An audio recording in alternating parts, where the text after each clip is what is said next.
بسم اللہ الرحمن الرحیم صلی اللہ علیہ حبیبہ محمد وآلہ وصحبہ وسلم رب اشرح لی صدری ویسر لی امری واحلل عقدۃ من لسانی یفقہوا قولی۔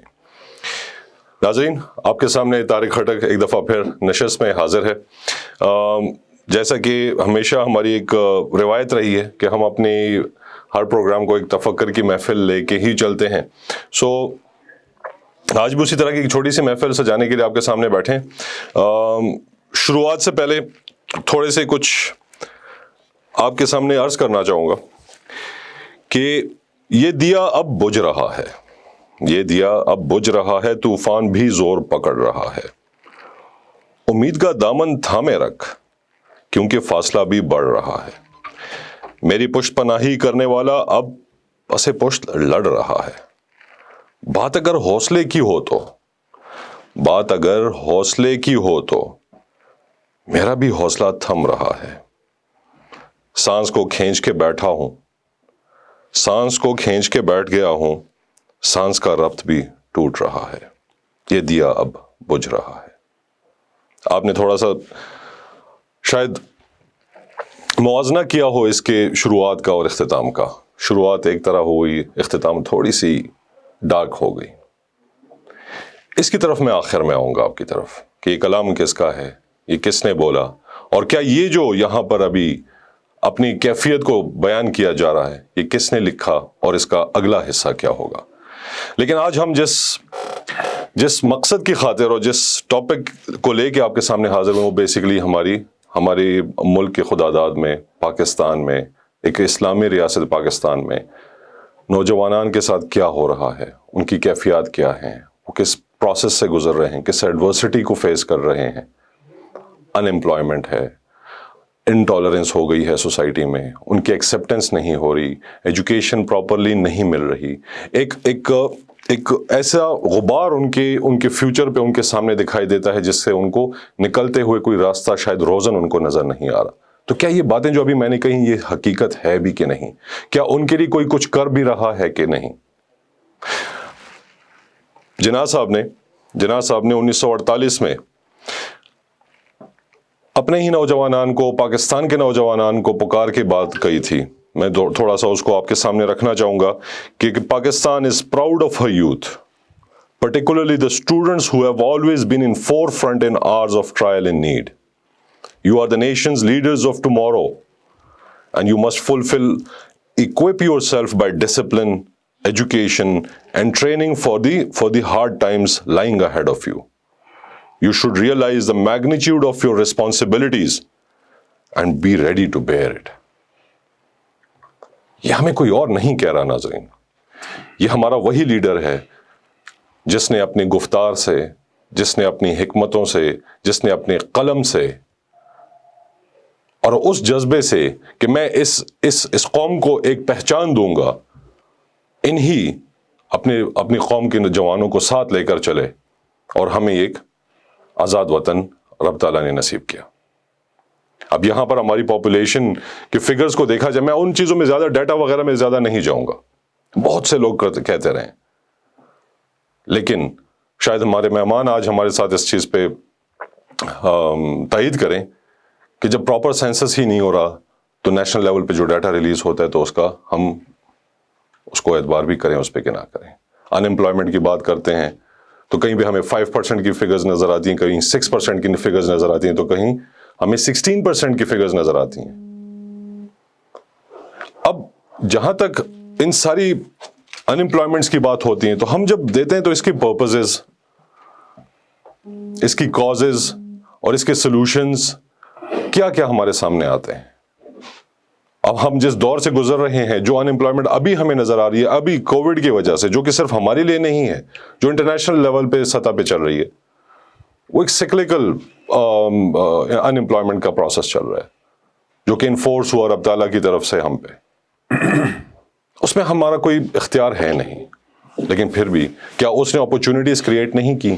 کیا اس نے ارباب اختیار کو یہ ریئلائز نہیں کرایا کہ جو ہم پرانی دقیانوسی پروسیسز سے گزر رہے ہیں اور ابھی تک جب بھی ہم کوئی لیجسلیشن اٹھاتے ہیں، کوئی لا اٹھاتے ہیں، تو اس پہ جو ڈیٹ لکھی آتی ہے وہ 1800 کی ہوتی ہے، 1800s۔ اور ہم آج کس دور میں گزر رہے ہیں. تو میں آج اس سبجیکٹ پہ اپنے ساتھ میں نے مدعو کیا ہے میرے بہت ہی محترم، اور آپ شاید سب بھی ان کو تو تعارف کی محتاج نہیں، لیکن میرے پاس آج 2 مہمان گرامی میرے ساتھ جوائن کر رہے ہیں. میرے ساتھ اسٹوڈیو میں موجود ہیں جی عمار جعفری صاحب، ex additional D G FIA، SDGs پہ، سسٹینیبل ڈیولپمنٹ گولز پہ بہت زیادہ کام کر رہے ہیں. IoT، artificial intelligence, blockchain کے بہت بڑے ایڈوکیٹ ہیں پاکستان میں، اور ڈائیلاگ کے بہت بڑے مداح ہیں. اب جب ہم ڈائیلاگ کی بات کرتے ہیں تو کہیں پہ ہم ڈائیلاگ آف سویلائزیشنز کی بات آ جاتی ہے، کہیں کلیش آف سویلائزیشنز کی بات آ جاتی ہے. تو آج ہم انہی چیزوں پہ ان سے بات کریں گے اور ان کی دیکھیں گے کہ ان کا ایز این ایکسپرٹ، ابھی تھوڑی دیر پہلے وہ مجھے بتا رہے تھے کہ مجھے 50 سال ہو گئے ہیں یہ ساری کاوشیں کرتے ہوئے، آدھی صدی ہو گئی ہے. اس کے ساتھ ساتھ ہمیں جوائن کریں گے آن لائن پہ سلمان الطاف صاحب، انٹرپرنور ہیں، ریسٹورنٹیئر ہیں، بزنس گریجویٹ ہیں، اپنی میڈیسن کا پلانٹ چلاتے ہیں ماشاءاللہ، اسپیکر بھی ہیں، اسٹارٹ اپ کوچ بھی ہیں، پشاور سے ان کا تعلق ہے، اور ساتھ ہی ساتھ ہلکی پھلکی شاعری بھی کرتے ہیں بہت مزے کی. سو آتے ہیں جی عمار جعفری صاحب کی طرف. سر بہت بہت شکریہ جی جوائن کرنے کا.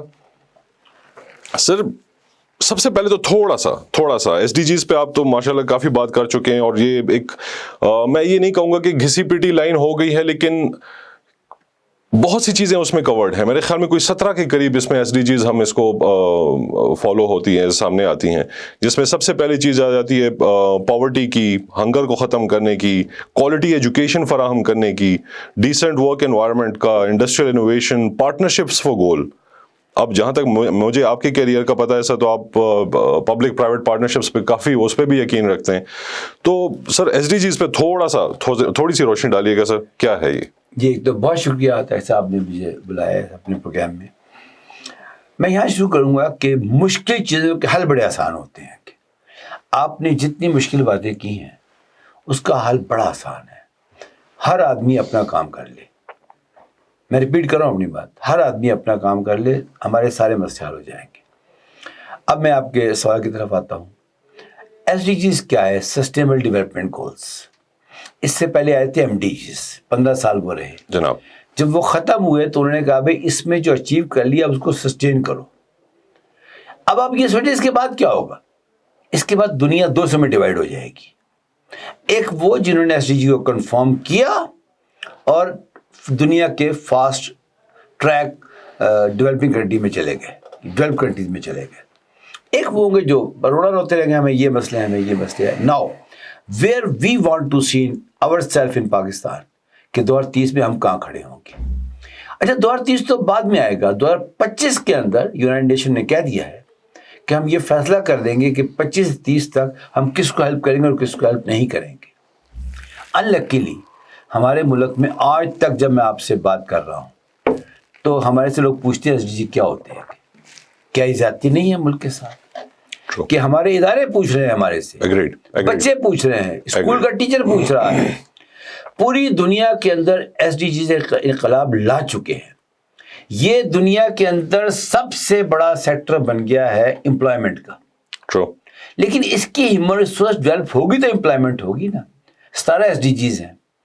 ہر SDGs کے اپنے ٹارگٹس ہیں، اپنے انڈیکیٹرز ہیں، اپنا میٹا ڈیٹا ہے. اس میٹا ڈیٹا کی اپنی ترتیب ہے. چونکہ ہم نے SDG کو نہیں سمجھا، اس کی امپورٹنس نہیں دی اس کو.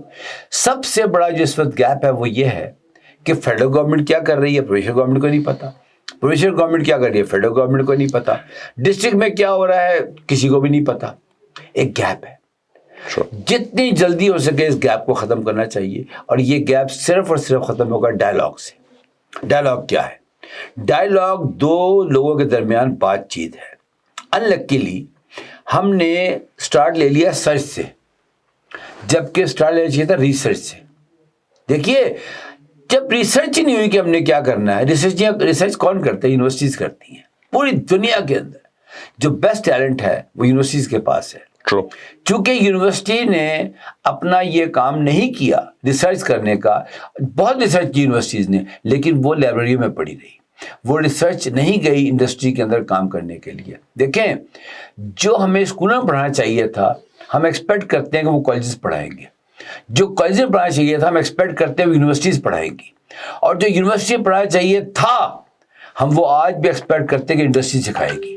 Unfortunately. اور انفارچونیٹلی انڈسٹری وہ کام نہیں کر رہی. وہ آدمی اپنی کمپنی چلائے یا اسٹوڈنٹ کو سکھائے. 100 اسٹوڈنٹس آتے ہیں کہتے ہیں ہمیں انٹرنشپ دے دیں. پہلے وہ انٹرنشپ کے پیسے مانگتے تھے، اب وہ کہتے ہیں آپ پیسے لے لو ہمارے سے، خدا کے لیے ہمیں سکھا دو کچھ. تو کیا یہ زیادتی نہیں ہے اس ملک کے نوجوانوں کے ساتھ؟ دیکھیے ساتھیوں، پہلے سید احمد خان آئے تھے، انہوں نے ایک آئیڈیا دیا تھا تعلیم کا. سب سے پہلے ہمیں آج ایک سید احمد خان کی ضرورت ہے. پھر علامہ اقبال آئے تھے، علامہ اقبال نے ایک نظریہ دیا تھا اس مملکت خدا داد کا. ساتھ ہی پہ قائد اعظم آئے، انہوں نے اس کو عملی شکل دے دی. ابھی آپ نے جو فرمان پڑھا قائد اعظم کا، جوانوں سے جو انہوں نے کہا ہے، اقبال نے پہلے کہا تھا تو شاہی ہے بسیرا کر. اقبال نے کہا تھا، اقبال نے کہا تھا وہ فریب خوردہ شاہی جو پلا ہو گرگسوں میں، اسے کیا خبر کہ کیا ہے راہ و رسم و شہبازی. ہم نے اپنے شاہینوں کو گرگس بنا دیا ہے اس وقت. وہ گرگس کی طرح گرد کے طرح بیٹھے ایک مردہ شکار کا انتظار کر رہے ہیں. پلیز ان کو شاہین بنائیں. میں کہتا ہوں ان کو ٹیکنالوجی کا شاہین بنا دیں. آپ صرف اور صرف ایک ایفرٹ کریں اس وقت سب مل کے. میں پھر کہہ رہا ہوں گا، یہ کسی اکیلے کرنے کا کام نہیں ہے، نہ گورنمنٹ کے اکیلے کرنے کا ہے، نہ یونیورسٹیز کے اکیلے کرنے کا ہے، نہ پرائیویٹ سیکٹر کے اکیلے کرنے کا ہے. میں پورے پاکستان میں شور دیکھ رہا ہوں. اس سے میوزک کریٹ کرے، اس کو آرکسٹریٹ کرے.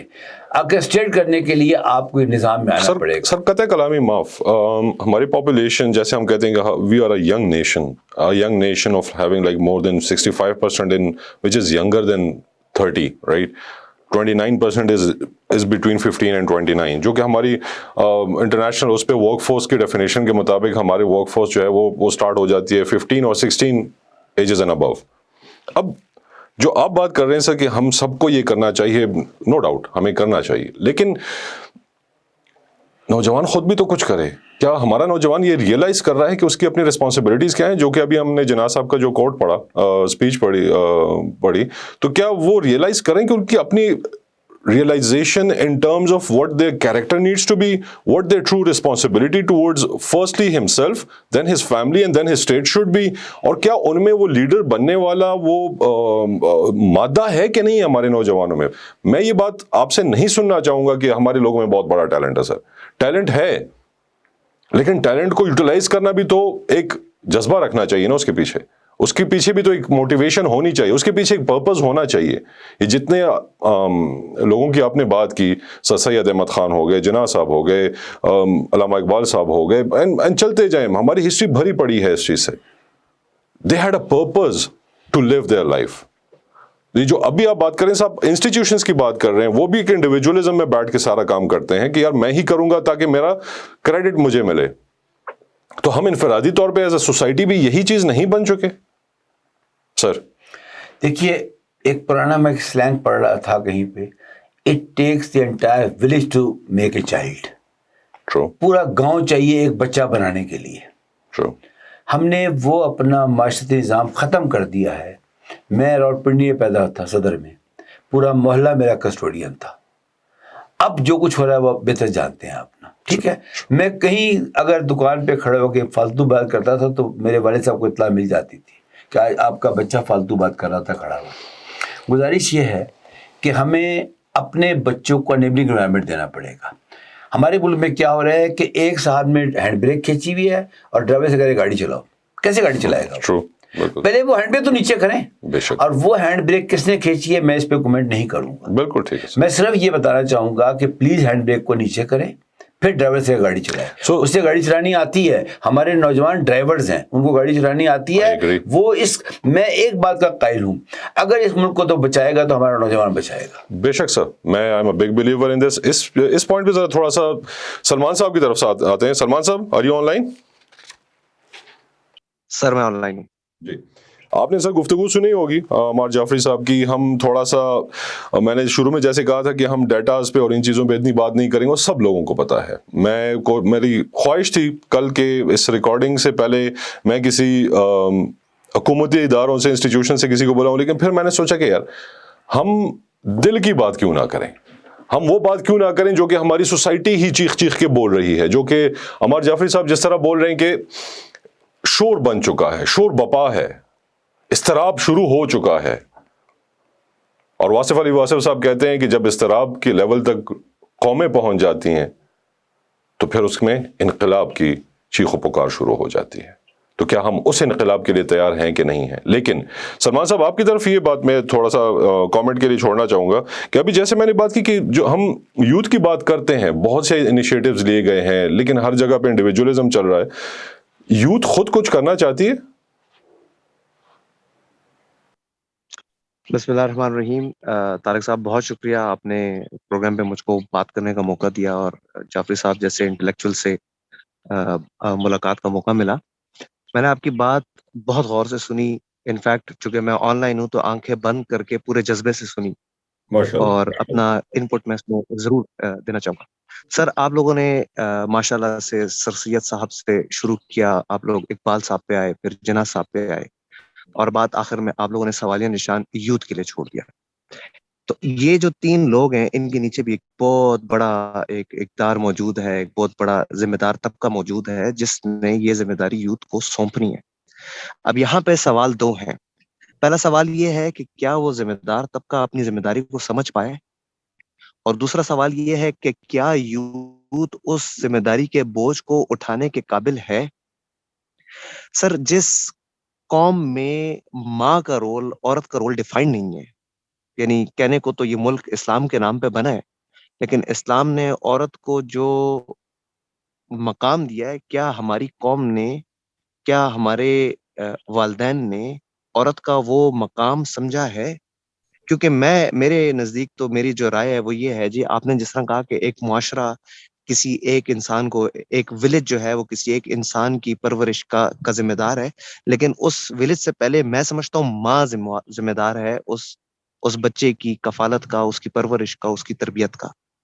تو پہلے نمبر پہ تو جی ہماری جب تک وومن امپاورمنٹ نہیں ہوگی, اور آئی واز فارچونیٹ کہ میں وومن امپاورمنٹ کے ایک ادارے سے منسلک ہوں, اور جو ہمارے آج کے نوجوانوں میں خواتین کے آئیڈیاز ہیں میرے نزدیک وہ شاید مردوں سے زیادہ ہیں.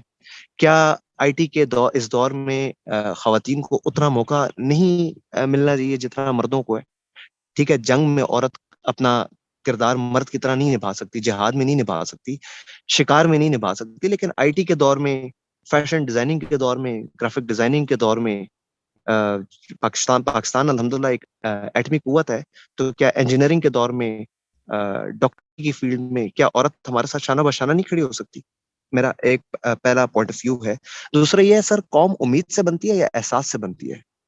ہم تو امید پہ بیٹھ گئے ہیں, کبھی اس امید کے نام پہ ہم تبدیلی کو ووٹ ڈالتے ہیں, کبھی اس امید کے نام پہ ہم IMF کے پاس پہنچ جاتے ہیں, کبھی اس امید کے نام پہ ہم اپنے بڑوں کو دیکھتے ہیں اور بڑے اپنے چھوٹوں کو دیکھتے ہیں. آج ہم یوتھ کو دیکھ رہے ہیں, یوتھ کس کو دیکھ رہی ہے, اور یوتھ کے بعد کون ہے؟ تو جعفری صاحب نے بڑی خوبصورت بات کی کہ اگر ہر بندہ اپنا کام, اپنا رول سمجھ کر کرے گا تو یہ قوم بنے گی, ورنہ امید کے نام پہ اوپر دیکھنا اور اوپر والوں کا نیچے دیکھنا, میرا نہیں خیال جی اس سے I don't see our nation going anywhere. صرف امید کے نام پہ شاید کام نہیں بن سکے گا. دیکھیں جی سلمان صاحب بہت شکریہ. دی تھنگ اس کہ سلمان صاحب نے شروع میں بڑی پیاری بات کی, لیکن اس پہ میں تھوڑا سا کامنٹ کرنے کے لیے اقبال صاحب کا ایک شعر عرض کرنا چاہوں گا کہ دل سے جو بات نکلتی ہے اثر رکھتی ہے, دل سے جو بات نکلتی ہے اثر رکھتی ہے, پر نہیں پر طاقت پرواز رکھتی ہے. یہ احساس کی جو بات ہوئی, یہ سارا کچھ ہوا, یہ اصل میں ہر پاکستانی اس وقت اس بات کے پیچھے لگا ہوا ہے کہ وہ جو میری پہچان تھی وہ کہاں چلی گئی. اب اگر ہم یہاں یوتھ کی بات کرتے ہیں, سوسائٹی کی ڈیولپمنٹ کی بات کرتے ہیں, تو پھر وہی بات آ جائے گی کہ یار ہم یہاں پر پرانے کوٹس لے کے, محاورے لے کے وہ ساری باتیں کریں. ہم نے سلوشن کی طرف جانا ہے. سلوشن ہم نے, ہر ایک بندے نے خود انڈیویجولی نکالنا ہے, اپنے آپ کو پہلے بلڈ کرنا ہے. بلڈ کیسے کرنا ہے وہی بات ہے کہ ڈسپلن لا کے, کیریکٹر بنا کے, اپنی رسپانسبلٹی کو سمجھ کے اور ایمپتھیز دل میں ڈال کے, not just for one's own interest but rather for the whole society, تو تب بھی ایک گاؤں مل کے ایک بچے کو بڑا کر سکتی ہے. اب یہاں پر اگر ہم تھوڑا سا آگے چلیں, اور میں واپس جعفری صاحب کی طرف ہی آؤں گا کہ تھوڑا سا ہم جب اپنے ملک میں جوانوں کے لیے انیشیٹوز کی بات کرتے ہیں تو میرے خیال میں سب سے پہلے چیز ان کی جب ویلنس کی بات ہوتی ہے تو when you are mentally stable, when you are emotionally stable, تو آپ اس وقت اپنے گولز اینڈ آبجیکٹیوز رکھ سکتے ہیں. سو جب ہم دا بگ 3 ایز کی بات کرتے ہیں کہ سب سے پہلی گڈ ایجوکیشن, اچھی امپلائمنٹ, اور پھر انگیجمنٹ آف دا یوتھ کی بات کرتے ہیں, پہلی 2 چیزوں کی تو ہمیں سمجھ ہے, ایجوکیشن ہے, امپلائمنٹ ہے, ضرورت ہے, لیکن اس میں ہماری کتنی انڈسٹری اس میں کتنا رول پلے کری, سارا کچھ وہ سر بتا چکے ہیں آلریڈی. لیکن جہاں تک انگیجمنٹ کی بات ہے, ڈیسیجن میکنگ میں تاریخ میں سب زیادہ تر ریولوشن جو ہے وہ یوتھ نے شروع کیے. اب جو انگیجمنٹ کی بات آ جاتی ہے, تاکہ جو ہمارا ملک جس طرف جا رہا ہے, کیا اس پہ ہم خوش ہیں کہ نہیں ہیں. یہ جو 65% کی یوتھ ہے یہ ہم سے کچھ ہماری طرف دیکھ رہی ہے, لیکن ہم ان سے یہ امید رکھے بیٹھے ہیں کہ یہ ریئلائز کریں گے کہ جو اقدار ہم اوپر سے ابھی تک ہماری جنریشن لے کر آ رہی ہے یہ ان میں ڈیلیگیٹ ہو جائے. لیکن یہ جو انگیجنگ سچویشن بنے گی جس میں یوتھ انگیج کرے گی پاکستان کو بنانے میں, اپنے آپ کو, اپنی پہچان کو بنانے میں, اس میں کون رول پلے کرے گا جعفری صاحب؟ دیکھیں جی, میں بہت کلیئر ہوں, پچھلے 10 سال سے یہی کام کر رہا ہوں. ماشاء اللہ. Learn, earn and lead. ماشاء اللہ. چونکہ ہم نے لرن نہیں کیا تو ارن نہیں کر رہے, ارن نہیں کر رہے تو لیڈ نہیں کر رہے. ہماری 99% یوتھ پھنسی ہوئی ہے پیسے کمانے کے اندر, اور ان کو پیسے کمانے چاہیے. چند نعرے لگتے ہیں کہ جی 10 لاکھ بنا لیا, 5 لاکھ بنا لیا, 2 لاکھ بنا لیا, اور اس میں جب لوگ آتے ہیں تو اس میں 100 میں سے 2 کامیاب ہوتے ہیں. بالکل. ہمیں اپنے ملک میں فالٹ لائنز کو ٹھیک کرنا پڑے گا. اگر یہ فالٹ لائنز ہم نے 2022 میں ٹھیک نہ کی تو 23 سے آگے بڑے مسائل پیدا ہو جائیں گے, جس کا حل ہم میں سے کسی کے پاس نہیں ہوگا. خدا دعا ہو سکتی ہے صرف. یہ فالٹ لائن کیا ہے میں پھر ریپیٹ کروں گا کہ جو اسکولوں میں پڑھانا چاہیے تھا آج بھی وہ شروع کر دینا چاہیے. ہم کالج میں جا رہے ہیں, جو کالج میں چاہیے تھا ہم یونیورسٹی سے ایکسپیکٹ کر رہے ہیں. یونیورسٹی وہ نہیں پڑھا رہی جو فیوچر کی ایجوکیشن ہے. فیوچر ایجوکیشن کیا ہے؟ Metaverse, blockchain, IR, IoTs, artificial intelligence, cloud computing, یہ فیوچر کی. سر معذرت کے ساتھ عمار صاحب, ہمارے ڈیسیجن میکرز کو ہی کون سمجھائے گا, یہ ٹرمز کون سمجھائے گا ان کو؟ اچھا, یہاں میں ایک بات کہنا چاہوں گا, پلیز یہ بات بہت ضروری ہے سمجھنا. ہماری یونیورسٹی سے بات سمجھتی ہیں, لیکن یونیورسٹی کی کسی نے ہینڈ بریک کھینچی ہوئی ہے. ہینڈ بریک نیچے, میں انہیں ہینڈ بریک کھینچنے والوں کی بات کر رہا ہوں. میں دیکھیں, میں اس پروگرام میں ادھر نہیں جانا چاہوں گا. سب کو پتا ہے ہینڈ بریک کس نے کھینچی. بالکل ٹھیک ہے, بالکل کوئی مسئلہ نہیں ہے گا. میں نے 40 سال حکومت پاکستان کی نوکری کی ہے, اور ان محکموں میں کی ہے کہ جہاں کے 1 دن کا ایکسپیرینس 1 سال کے برابر ہوتا ہے گا. میں پوری بات سمجھتا ہوں, لیکن میرا اس وقت فوکس یوتھ ہے, اس کی اکنامک امپاورمنٹ ہے, اپنے ملک کو ڈیولپ کرنا ہے. آپ کے سوال کے جواب میں صرف یہ کہوں گا 2 چیزیں پکڑ لیں. ایمرجنگ ٹیکنالوجیز جس کا میں نے ابھی نام لیا, اینڈ SDGs. میں پھر کہہ رہا ہوں SDGs کی, ہر SDGs میں لاکھوں نوکریاں موجود ہیں, لیکن پوری ہماری 50 لاکھ کی یوتھ باہر جا سکتی ہے کہ جعلی ویزوں کے اوپر نہیں, صحیح ویزوں کے اوپر لوگ ڈیمانڈ کریں گے, لیکن اس کو امپاور تو کریں.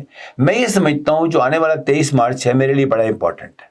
الحمدللہ میں نے اپنے آپ سے کو وعدہ کیا ہے, خدا سے دعا کی ہے کہ میں اس 23 مارچ کو ایک فگر دوں گا کہ میں اگلے 23 مارچ تک اتنے لوگوں کو امپاور کر دوں گا.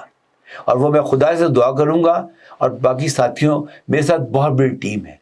کراچی سے لے کر چترال تک میرے ساتھ لوگ کام کر رہے ہیں. ہم ڈیجیٹل پاکستان پہ کام کر رہے ہیں, ہم ضلعوں میں کام کر رہے ہیں, ہم تحصیلوں میں کام کر رہے ہیں. ہم گاؤں کو کہتے ہیں RIC, رورل انکیوبیشن سینٹر. آئیں ہمارے ساتھ صرف تعاون کریں, ہم آپ کی مدد کر دیں گے. ہم سے کوئی پیسہ نہیں مانگتے, ہم حکومت سے کسی ادارے سے کوئی پیسہ نہیں مانگتے. آئیں ہمارے فریم ورک کو سمجھیں, اس ٹیکنالوجی کے فریم ورک کو سمجھیں. میں اکیلا نہیں ہوں, میرے ساتھ ہزاروں لوگ موجود ہیں کہ ماشاءاللہ. اور یہ لوگ میری بات، جتنے بھی لوگ میری بات سن رہے ہیں، پلیز رابطہ قائم کریں ہمارے سے. ہم آپ سے کوئی پیسہ نہیں مانگتے، لیکن ہم پیسہ دیں گے بھی نہیں آپ کو، بڑی کلیئرٹی سے بتا رہا ہوں میں. ہم آپ کو لرن کروائیں گے، اور لرننگ کا کام بڑا آسان ہو گیا ہے. روزانہ 2 گھنٹے میں صبح ویبنار پہ ہوتا ہوں، آئیں میرے سے رابطہ کریں، میرے سے بات سیکھیں، پہلے لرن کریں پھر ارن کریں. جو لرن نہیں کرے گا وہ ارن نہیں کرے گا، جو ارن نہیں کرے گا وہ لیڈ نہیں کرے گا. تو یہ جتنے لیڈر بننے کی کوشش کر رہے ہیں معاشرے کے اندر اس وقت، پلیز میرا سب کو پیغام ہے. اور بھائی یہ تو لرن کر لو، ہم نے ریورس کیا ہوا ہے. ہم کہتے ہیں پہلے لیڈ کر لو، پھر پیسے کما لیں گے، پھر جا کے لرن کر لیں گے. اس پروسیس کو ریورس کر دیں، آپ کا ملک 1 سال میں ٹھیک ہو جائے گا. ماشاءاللہ جی. اللہ سر آپ کو اپنی اس کاوش میں کامیابی عطا کرے سر، اور اللہ توفیق دے کہ آپ اس کے میں اور بھی ایک بڑا امپیکٹ کریٹ کر سکیں. سلمان صاحب، کچھ عرصہ پہلے ہائی کورٹ میں ایک وہ تھا پی این کی پوسٹ اناؤنس ہوئی تھی. اس کے لیے 1.5 ملین 15 لاکھ لوگوں نے اس کے لیے اپلائی کیا تھا. 15 لاکھ، اور اس میں majority M Phil degree holders تھے. آپ نے میری عرض سنی جی. اب یہاں پر جب ہم ان چیزوں کی بات کرتے ہیں تو پھر وہی بات آ جاتی ہے. بینگ اے اسپیکر آپ سے میں یہ بات پوچھنا چاہوں گا، اور آپ بھی اسی اس میں موٹیویشنل اسپیکنگ کی لائن میں ہیں، یونیورسٹیز میں آتے جاتے ہیں. کیا جیسے اب عمار جعفری صاحب بات کر رہے تھے، تو کیا ڈگری لے کے اسی کو گلے میں ڈال کے پھرنا ہی ہماری کاوشوں کا حصہ ہونا چاہیے؟ اسی کے تھرو ہم اپنے ملک کو بنائیں گے، یا ہمارے نوجوان کو تھوڑا سا اپنی ریئلائزیشن بھی کرنی چاہیے؟ جو جعفری صاحب بات کر رہے ہیں کہ بیسکلی خود انیشیٹو لینا ہے. ابھی آج کل تو اسٹڈی لیس اسٹڈی اسمارٹ کی طرف بات چلی جا رہی ہے. ڈگریوں سے بات آگے جا کے اسکلز پہ ہو گئی ہے، فوکس اسکلز پہ، کہ چھوٹا اسکل حاصل کرو اور زندگی کے پہلے شروعات میں ہی کام کرنا شروع کرو، تاکہ جب اس ایج تک پہنچو جہاں پر تمہیں اپنی رسپانسبلٹیز تمہارے سر پہ اوپر آئیں گی تو تم اپنے آپ کو اور اپنے بچوں کو کم سے کم افورڈ کر سکو. لرننگ کے پروسیس سے کوئی منع نہیں کر رہا. لرننگ تو ایک مسلمان کے ناطے ہم تو اس لرننگ کا پروسیس ہمارا ساری زندگی چلتا رہتا ہے جب تک ہمیں مٹی میں نہیں اتار دیا جاتا. تو آپ کا کیا خیال ہے جی اس بارے میں؟ سر میں کامن مین کی بات کروں گا، جو کہ کامن مین کو سمجھ آ جائے. ایک بندہ ایم فل کی، جس کا آپ نے کہا ڈگری لے کے گلے میں لٹکا کے پھر رہا ہے، اور آن دا ادر ہینڈ کوئی میٹریکولیٹ ہے یا ایون 8ویں پڑھا ہوا بندہ ہے اور وہ ملین ایئر ہے، تو میرا خیال سے کہ جو لائف ایکسپیکٹنسی ہے وہ اس اسکلڈ بندے کی زیادہ ہے جو کہ ملین ایئر ہے. ایسا عام تعصب میں دیکھا گیا ہے کہ لوگ کہتے ہیں کہ یہ جو ایکس وائی زیڈ سکسیسفل بندہ ہے یہ کسی ٹائم پہ ویلڈر تھا، یا یہ جو آج بہت بڑا کنسٹرکشن کمپنی کا مالک ہے، اس نے ایز اے پلستری کام شروع کیا اور پھر ٹھیکیدار بنا اور آج یہ اس بہت بڑی سوسائٹی کا مالک ہے. بالکل میں آپ کی بات سے اتفاق کرتا ہوں کہ آج کا فری لانسنگ گرافک ڈیزائنر مہینے کے ڈالرز میں ارن کر کے لاکھوں بنا لیتا ہے، نسبتاً اس کے کہ جو بہت بڑا پڑھا لکھا پروفیسر ہے اور کسی اسکول کالج میں جا کے 9 to 5 کی نوکری کرتا ہے. اور یہ اس قوم کا بہرحال ایک المیہ ہے کہ ایک پی این کی پوسٹ کے لیے 15 لاکھ لوگوں نے اپلائی کیا، اور یقیناً وہ 15 لاکھ ایک شہر سے نہیں ہوں گے، اس پورے ملک سے ہوں گے. یعنی اس بات کی بھی اب ٹینشن نہیں رہی کہ کراچی کے بندے کو آ کے پشاور میں رہنا پڑے گا، اور بھلے پی این کی نوکری ہے اور وہ پی این کی نوکری کر لے گا، بھلے وہ ایم فل ہے اور کسی اچھی جگہ سے تعلیم یافتہ ہے. سر میں بڑی ہی خوبصورت بات تھی اور اس سے بہت دل سے اتفاق کرتا ہوں کہ سب سے پہلے ہمیں لرن کرنا ہوگا، پھر ارن کرنا ہوگا، اور پھر لیڈ کرنا ہوگا. اور ایسا کیوں ہے کہ پاکستان کا پڑھا ہوا یا پاکستان کا سیکھا ہوا آج آسٹریلیا میں ہے، کینیڈا میں ہے، یو کے میں ہے، ترکی میں ہے، پورا یو اے ای بھر گیا پاکستانیوں سے، سعودی بھر گیا پاکستانیوں سے، اور پاکستانی وہاں پہ جا کے لیڈ کر رہے ہیں، لیکن یہاں پہ آ کے لیڈ نہیں کر رہے، یہاں پہ آ کے ارن نہیں کر رہے. کیوں نہیں کر رہے؟ کیا کس موقع کی کمی ہے، کس پلیٹ فارم کی کمی ہے، کون ذمہ دار ہے، اور وہ پلیٹ فارم کون ڈیلیور کرے گا؟ اور ایسا کیوں ہے کہ چلتی ہوئی انڈسٹری کو مختلف قسم کے ٹیکسز میں، مختلف قسم کے اداروں میں، مختلف قسم کے مسئلوں میں اس طرح سے گھیر لیا گیا ہے کہ لوگ آج اپنی انڈسٹری کو یا تو بیچ رہے ہیں، یا تو بند کر رہے ہیں، یا ایکسپینڈ نہیں کر رہے. اور کس طرح ایکسپینڈ کریں گے. یعنی ایکسپینشن کے لیے جو کیپٹل ریکوائرمنٹ ہے, اگر وہ کیپٹل ریکوائرمنٹ آپ کی انفلیشن کھا رہی ہے, اگر وہ کیپٹل ریکوائرمنٹ آپ کے ادارے کھا رہے ہیں, اگر وہ کیپٹل ریکوائرمنٹ آپ کی مختلف قسم کے ٹیکسز کھا رہے ہیں, تو پھر انڈسٹری کا رول کیا ہے؟ اور اگر انڈسٹری وائپ آؤٹ ہو رہی ہے تو یوتھ کو امپلائمنٹ کون دے گا؟ چلو مان لیا کسی نے اسکل ماسٹر کر لیا ہے اور وہ ایک چھوٹا سا اسکل ہے گرافک ڈیزائننگ کا, تو وہ کس کو وہ گرافک ڈیزائننگ بیچے گا؟ اگر انڈسٹری نہیں ہے, اگر انٹرپرینورز نہیں کریٹ ہو رہے, اگر کوئی ایسا کوئی ایک انڈیویجول جو اپنے ایک آئیڈیا سے 20 لوگوں کو امپلائمنٹ دے سکتا ہے, اس آئیڈیا والے کو فنڈ نہیں دیا جا سکتا. اسٹیٹ بینک کی بڑی خوبصورت اسکیمز آئیں طارق صاحب, جس کے اندر انہوں نے کامیاب جوان کو یا اسٹارٹ اپس کو امپاور کرنے کی ایک انیشیٹو لیا. اور جو کمرشل بینکس ہیں وہ یوتھ کو اس لیے لون نہیں دے رہے کہ یوتھ ان کے پاس کولیٹرل میں سیکیورٹی لے کے نہیں آ سکتا. تو پھر کون بنائے گا سب معاشرے کو, اور کب بنائے گا؟ صاحب نے بڑی اچھی بات کی کہ جی by 2023 we need to, we don't want to, we need to empower our youth. But how is a big question. I fail to understand and I sincerely hope کہ جو ذمہ دار اس کے پیچھے جو ذمہ دار ادارے ہیں وہ اپنے رول کو سمجھیں گے, یوتھ اپنے رول کو سمجھے گی, اور ہم جو کوشش کر رہے ہیں اس پروگرام کے توسط سے یا کسی بھی پلیٹ فارم پہ, اللہ کرے وہ رنگ لے آئے جی, کیونکہ اب تو بہت جلدی پڑ گئی ہے جی, بہت بہت جلدی پڑ گئی ہے اس بات کی کہ اب لوگ اپنی ذمہ داری کو سمجھ کے اپنا رول جسٹیفائی کر لیں. سلمان صاحب, آپ نے جو بہت خوبصورت بات کی کہ ہماری ریئلائزیشن اور ہماری فری لانسرز اور وہ سارا کچھ آپ نے جو کمپیریزن دیا, میں بھی اس پہ تھوڑا سا آنا چاہ رہا ہوں بیکاز جعفری صاحب میرے ساتھ اس پہ ایگری شاید کریں.